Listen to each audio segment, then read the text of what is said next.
At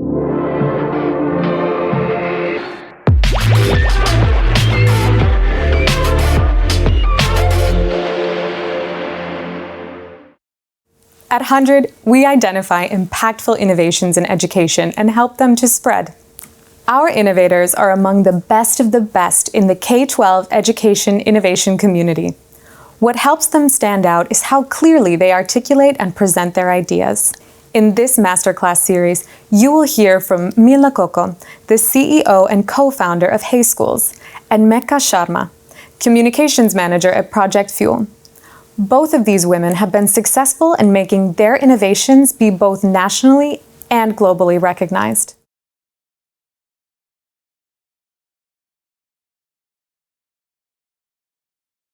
Hello all, my name is Milla and I come from Hey Schools, and we think that we are the lucky ones because we get to work with the most important people in the education space, the smallest children who we think that deserve the best teachers.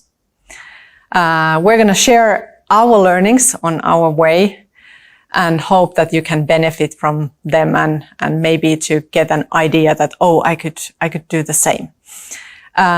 Today we are a family of 11 Hey Schools, children, teachers and school operators around the world. And there's 10 plus Hey Schools coming in coming months and years. The first learning for us was that start with something that will solve a real problem. And for us, it was that how could as many children and families be offered high quality early education? Finnish education is recognized as one of the strongest models in the world. So we felt that maybe we could put this on the box and ship it around the world. Well, it's not a bottle of shampoo or a car, so it's not that easy, but we were lucky to find very, very good local partners and education specialists and enthusiasts around the world. The second learning for us was to make really a concept, not just a bunch of ideas. And we started to create something that we could remember ourselves. And we took 5 Lego blocks as they are kind of easy to play with. And it helped us to remember that what is our concept. The first Lego block for us was the learning materials for the teachers. So all the curriculum materials, planning from the yearly, monthly, weekly, daily and lesson plan level, created by our experts monthly basis. The second part for us is the teacher training, both on-site and online, more and more online right now during the COVID-19, obviously. The third part is the learning environment that is really, really responding to the pedagogical needs and the kind of pedagogical research that what serves the best the learning of young children. And here we have included not just architects or interior designers, but the teachers and children themselves in order to planning these spaces. The fourth Lego block in our model is the toys and tools and books and sports equipment and musical instruments. So all the learning materials that the teachers and the children will need when applying the program. And then the fifth block in the model or in the concept is the one that the operator will need, from recruitment guideline to marketing to weekly meetings to parental meetings, etc. And all of this clicks together. And everything that we have designed is from the pedagogical research, so that it's strictly rooted in the scientific know-how, and then on the design, and not only designing the beautiful surface, but also the experience and everything within it. The third learning for us was that, can you make at least part of it digitally? So if you have a beautiful innovation that functions on a real world, can you at least take part of it and think that can this happen online as well? For us, it was the teacher training. so that can we make the teacher certificate program available online, and also can you make the curriculum available online. But then, not the least, we thought that can we also make some of the learning that happens in a great education space is also happening at home with the parents and grandparents. So we offered Hey Schools Home. But this is something that obviously most of you have been forced to think of as well, that can some of it happen online. The fourth learning for us was to invest a lot in building culture of trust. This is something that is one of our Hey Way elements. You could call it values or processes. We call it Hey Way, so that is present in everything we do. And the culture of trust is most likely the one that sets Finnish education apart from many other models. We think that the culture of trust needs to exist between school managers and teachers, so they are increased autonomy and less reporting and control. It needs to exist between parents and teachers, so that they feel that they are in the same side of the table, providing the learning and the teaching experience together.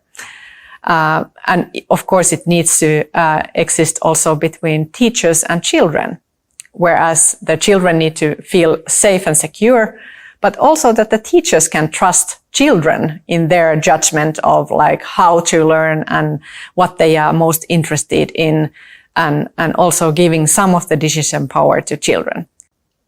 The fifth learning point for us is regarding the teachers. We think, namely, that the smallest children deserve the best teachers, and our teachers really, really are the superheroes. We think that the child is obviously in the middle, so that we, all of us adults, are here to support the child's learning journey.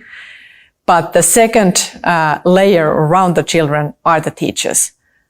All the rest of us, actually, the operators or us as a concept providers or the school management, we are in the support role. So the teachers are the ones who are making the magic really happen. And we think that if we can make the teachers really feel that, and if we can really act on that by offering the best tools, the best working environment, the kind of space where they can really feel that, then we have made our job well. Hopefully our experiences on the journey of providing early childhood education and the quality of it around the world is helpful for you.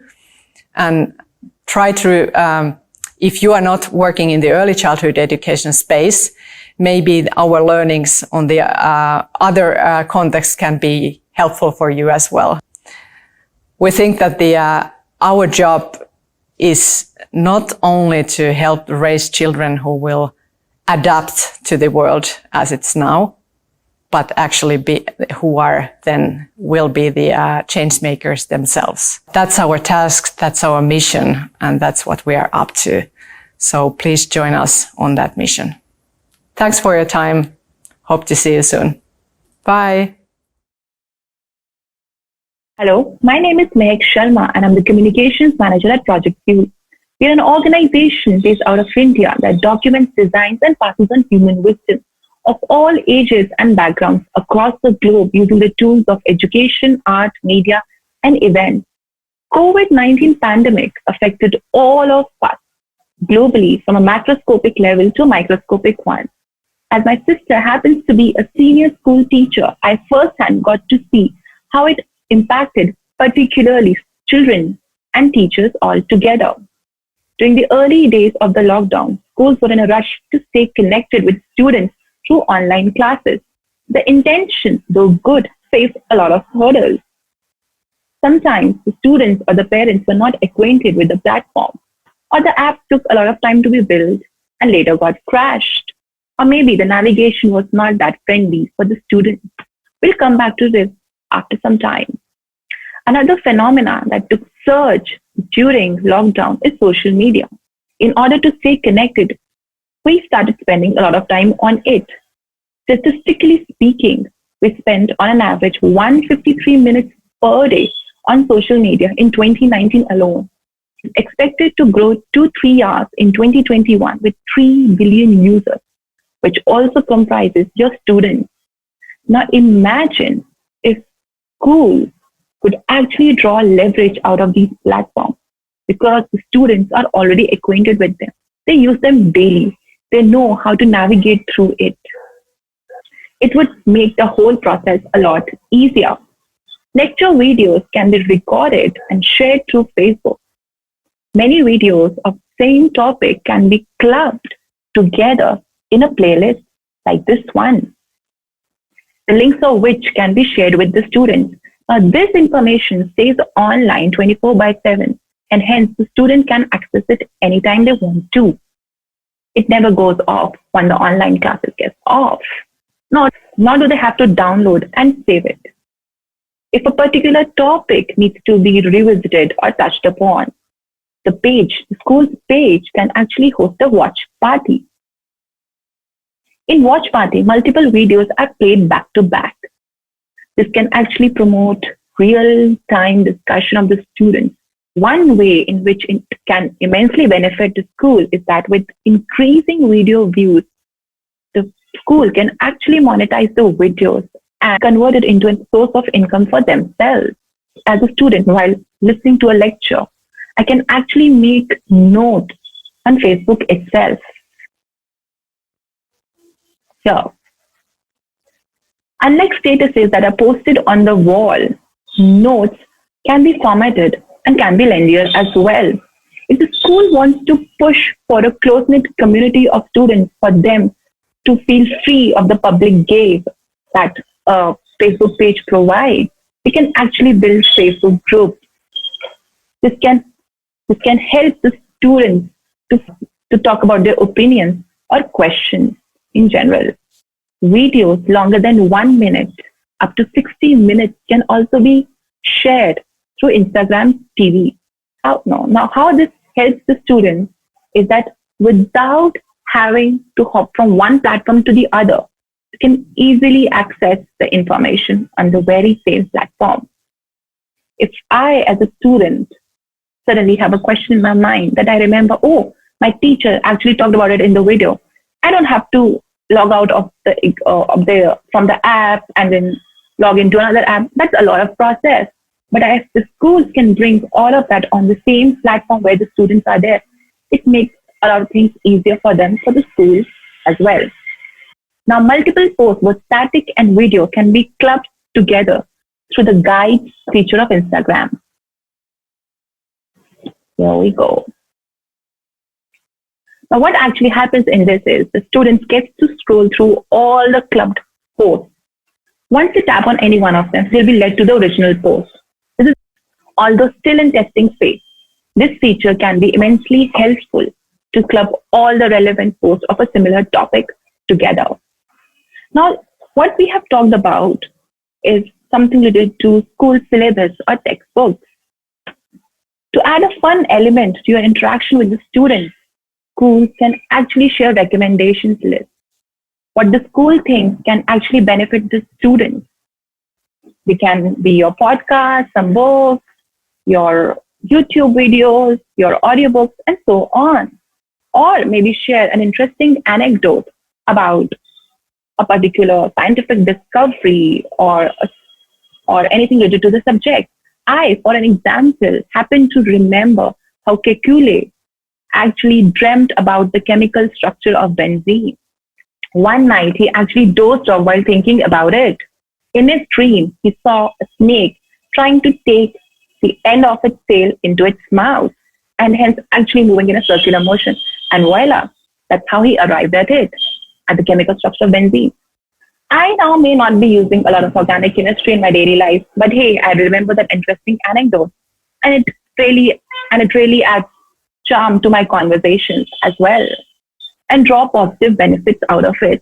If proceeded and used judiciously, it can actually help us build classrooms beyond borders and responsible digital citizenship. Before I conclude this, I would like to leave you with a question. Always before you hit the publish button, do ask, is this post going to add value for the students? If yes, it's ready to go live. If you're still doubtful, or if it's a no, it needs to be reworked upon. Thank you.